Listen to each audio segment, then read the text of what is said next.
नमस्ते बच्चों, मैं श्रीमती मंजू बी सराठे, शाला कामराज नगर, बृहन्मुंबई महानगर पालिका उच्च प्राथमिक हिंदी शाला घाटकोपर पूर्व। Mobile number 8097530307। तो बच्चों, आज हम गणित के अंतर्गत कोणों को दो भाग में विभाजित कैसे करते हैं, अर्थात कोण को समद्विभाजक करना, इसकी जानकारी हम प्राप्त करने वाले हैं। उससे पूर्व हम कंपास बॉक्स के साधनों की पहचान तथा उपयोग के बारे में थोड़ा सा हम रिवीजन कर लेते हैं। तो सबसे पहले हम देखते हैं कि हमारे सामने यह जो है, यह है मापन पट्टी जिसे हम नापते हैं। उसके बाद हम देखते हैं यह है प्रकार, इसे प्रकार कहते हैं। इसका उपयोग मापन पट्टी पर नाप लेने तथा चाप खींचने के लिए होता है। बच्चों, यह है विभाजक। जब हमें दो बिंदुओं के बीच की दूरी मापनी होती है तब हम इसका उपयोग करते हैं। इसके लिए साथ में मापन पट्टी का भी उपयोग करना पड़ता है। अब बच्चों, आप लोग जो देख रहे हो इसे हम कहते हैं गोनिया। गोनिया के कोणों को जांचने पर इसका उपयोग 90 अंश, 30 अंश, 60 अंश तथा 45 अंश के कोण बनाने के लिए होता है। और यह है चांदा।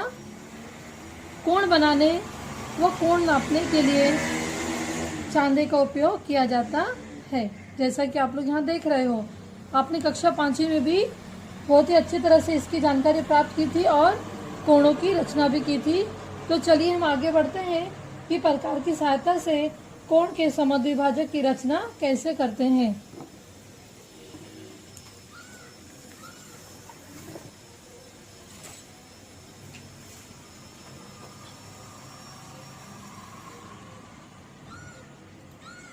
तो देखिए बच्चों, अभी हम यहाँ पर प्रश्न दिया है कि कोई भी एक कोण ABC बनाओ और इस कोण का समद्विभाजक खींचो। तो बच्चों, मेरे पास में स्केल है। ये जो पट्टी है, मापन पट्टी, मैं इसकी सहायता से यहाँ पर एक कोण बनाती हूँ।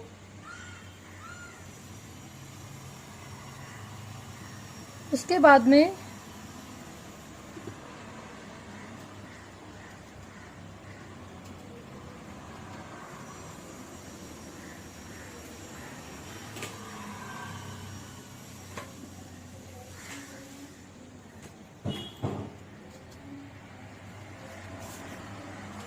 इसे मैं नाम देती हूँ ABC।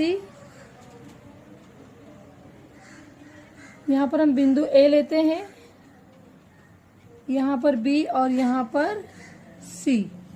अब उसके बाद हम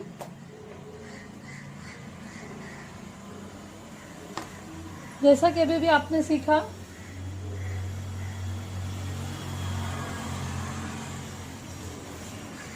प्रकार की सहायता से हम क्या करते हैं, एक चाप खींचते हैं जो किसी भी माप का होता है। ये देखिए इस तरह से।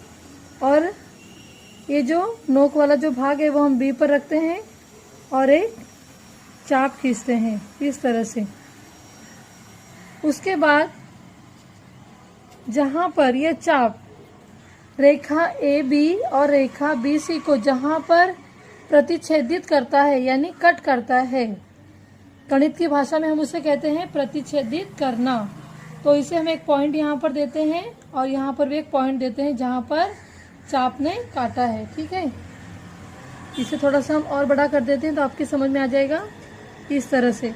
अब हम इन दो बिंदुओं को P और Q नाम देते हैं, P और Q। अभी बच्चों, ये जो प्रकार है वही दूरी रखते हुए हम बिंदु Q पर इसे रखते हैं यहाँ पर, और यहाँ पर एक फिर से चाप खींचते हैं। ठीक उसी तरह हम बिंदु P पर भी इसे रखकर इसे प्रतिच्छेदित करने वाला एक चाप और बनाते हैं। तो बच्चों, जहाँ पर दोनों चाप आपस में प्रतिच्छेदित हुए हैं वहाँ पर एक बिंदु बना है जिसे हम नाम देते हैं O। अब हम स्केल की सहायता से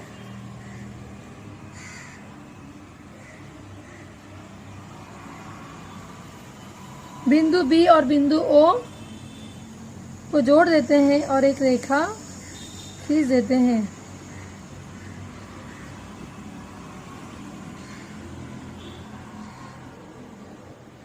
इस तरह से। उसके बाद यहाँ पर हम तीर का निशान फिर से बना लेते हैं। तो बच्चों हम देखते हैं कि दोनों चापों के प्रतिच्छेदन बिंदु को हमने 0 नाम दिया और किरण बी ओ हमने खींच दिया। किरण बी ओ कोण एबीसी का समद्विभाजक है। किरण, ध्यान से देखो भाई बच्चों, किरण बी ओ कोण एबीसी का समद्विभाजक है। यानी जब हमने इसको 2 भागों में विभाजित कर दिया तो दोनों के जो माप है वो समान हो गए। अभी हम देखते हैं कि चांदे की सहायता से कोण समान है कि नहीं। ये देखिए बच्चों, हमने चांदा यहाँ पर रखा। चांदा रखते समय ध्यान में रखना है कि बच्चों ये जो बिंदु है, ये जो मध्य बिंदु है, यहाँ से आपका यह बिंदु जुड़ना चाहिए। ये देखिए, ये 20 अंश का कोण है। ये देखिए यहाँ पर ये 20 अंश का कोण बना है। अभी हम इसको नापते हैं।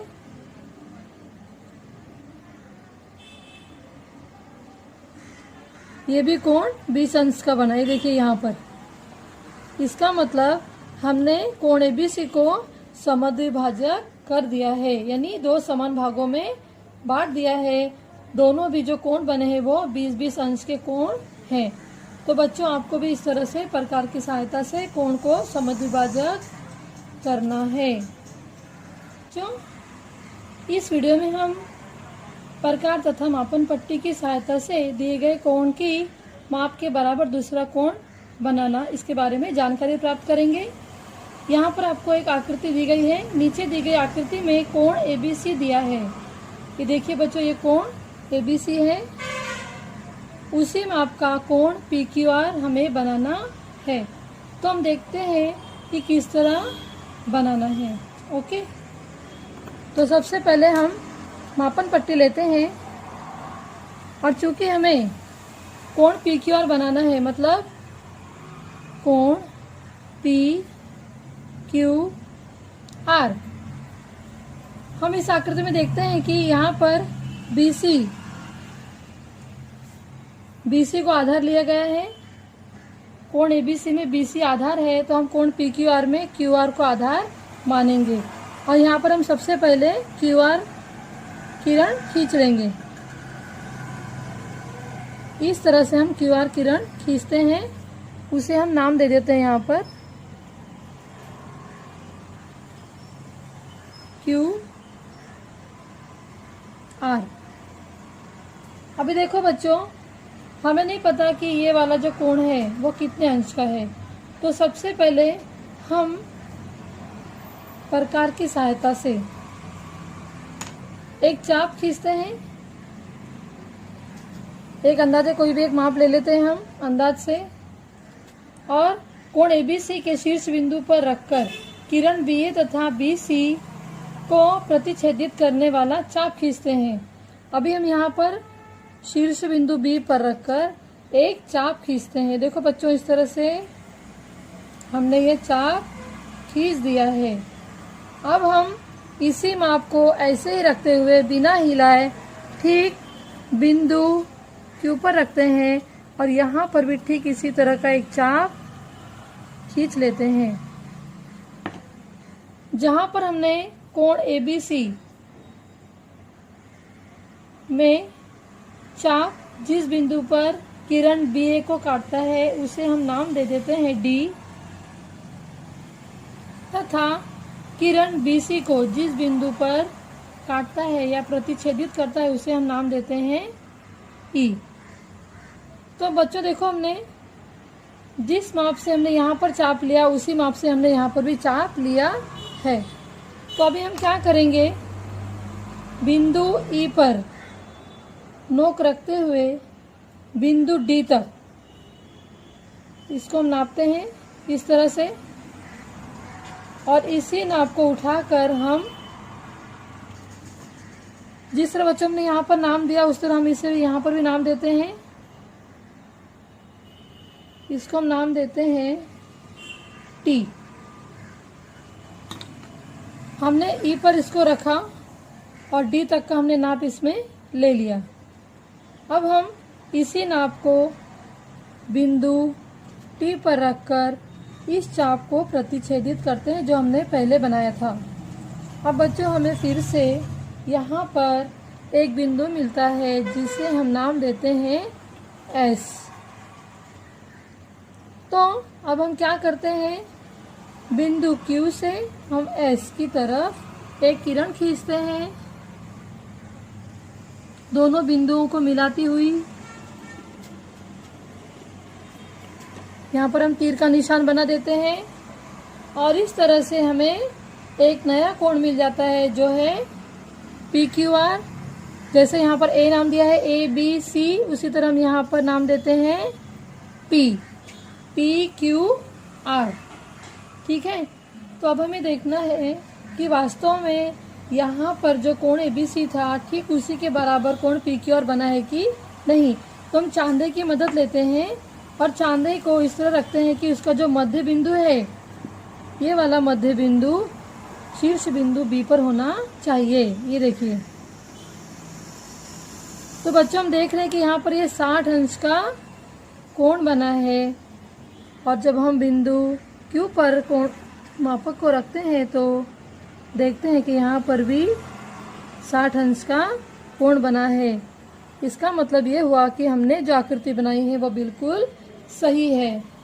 तो आशा करती हूँ बच्चों कि आज आपको कोणों की रचना करने की जानकारी मिल गई होगी और दिए गए कोण के आधार पर दूसरा कोण कैसे बनाते हैं इसकी भी जानकारी आपको मिल गई है और किसी कोण को 2 भागों में कैसे विभाजित करते हैं इसकी भी जानकारी हमने प्राप्त कर ली है। तो आशा करती हूँ कि आपको समझ में आ गया होगा और यदि मेरा ये वीडियो आपको पसंद आया हो तो सब्सक्राइब करना न भूलें। थैंक यू बच्चों, घर पर रहें, सुरक्षित रहें।